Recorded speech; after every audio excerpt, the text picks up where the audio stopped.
Or to quote the already twice quoted James J. Heckman, but I have a better quote than they did. Quote, the best way to improve schools is to improve students sent to them. The best way to improve schools is to improve students sent to them. And should you and I ever achieve that, I promise you that the first grade teachers in this part of Wisconsin's 270 or so public elementary schools will be eternally grateful to you, because you will have given them the chance to teach and spend far less of their time managing and controlling and triaging, which is the real world in the public school system in America. So what you have state by state and community by community is, I think, at least approaching what Charlie Cobb told you was a tipping point.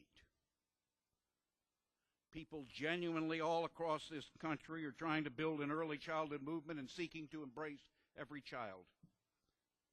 It seems to me a movement for everyone's child is basic American fairness. And I realize full well in my own community and everywhere I've been that good people, very well intentioned, focus on one corner of the community or another.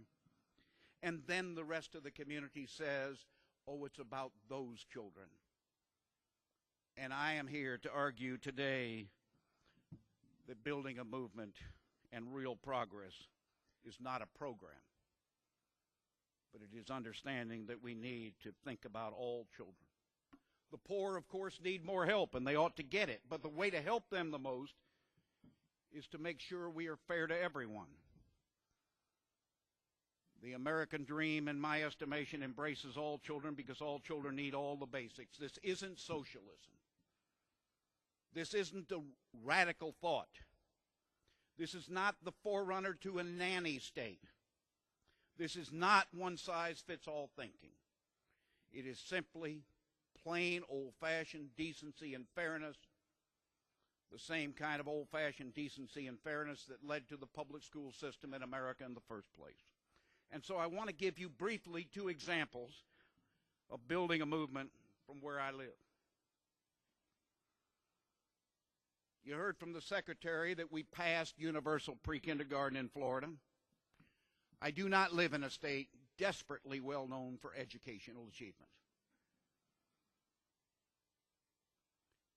We passed that constitutional amendment because it was about everyone's child.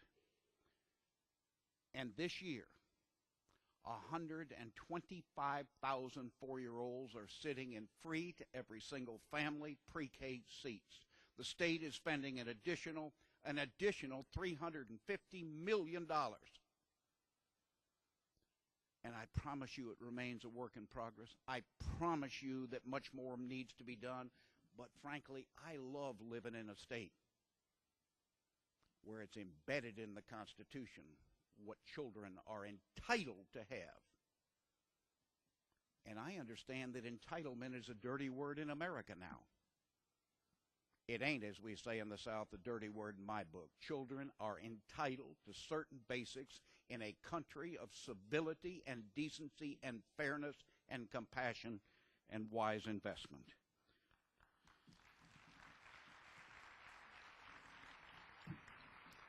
Let me give you a second example.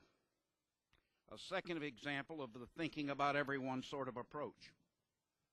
I live in a state that has a law that lets voters in counties, and we have 67 of them, decide if they want to raise their property taxes by a half mil or a mil to provide a dedicated funding source for children. Back in 1988, a group of people in my county, then called Dade County, tried to go that route. The person, one of the most visible people in the campaign, is somebody whose name you know, the then state attorney, later the Attorney General, Janet Reno. Good people led the campaign. They argued that the community ought to help those kids over here and those kids over here and maybe those over here. And it failed 2-1. In 2002, we put it back on the ballot and made a very different kind of argument and ran a campaign not about being on the side of the angels, though I think this work is on the side of the angels, But we argued that it was about everyone's child, and that it needed to be a political campaign. And we needed to raise money, just as you would raise money to run for superintendent of public instruction. Do you have to raise money for that? You do. Good, I thought so. We also said that, yes, while this was about everyone's child, certain children would need more help. We passed it 2-1. The owner of a median assessed value home in Miami-Dade County pays $61 a year, a little more than $1 a week. It aggregates $100 million a year, all of which is spent on early intervention and prevention. It has a 33-member public-private independent board. It is called the Children's Trust. And just to give you an example, we will have over the next 3.5 years health teams in every single one of the 350 public schools in Miami-Dade County, not only consisting of a nurse or nurse practitioner, but a master's in social work, because so many issues are social, emotional, developmental, behavioral.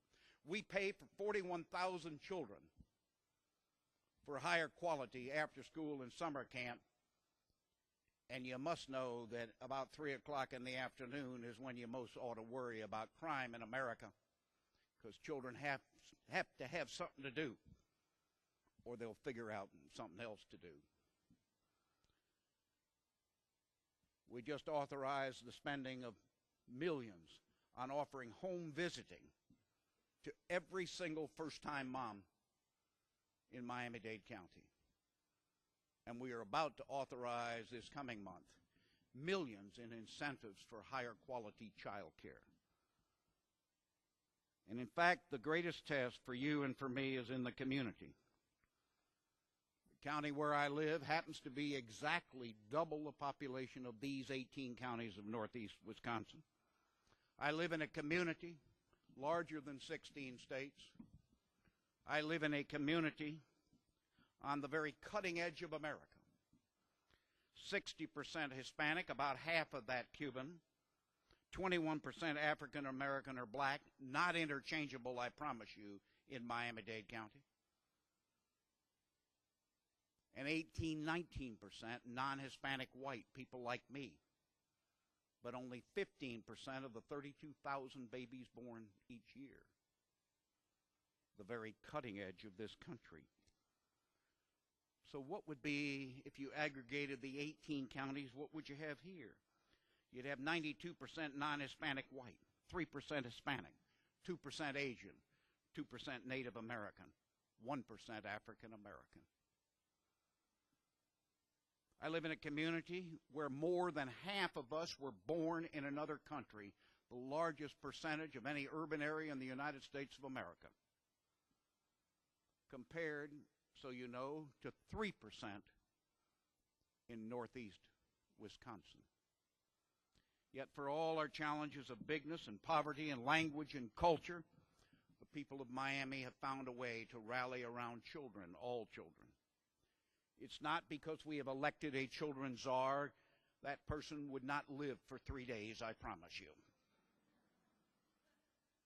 Rather, we have a collaboration with the business community, the faith community, the civic and political community, child care people, foundation people, educators, health professionals, and frankly, most vitally of all, the public school system.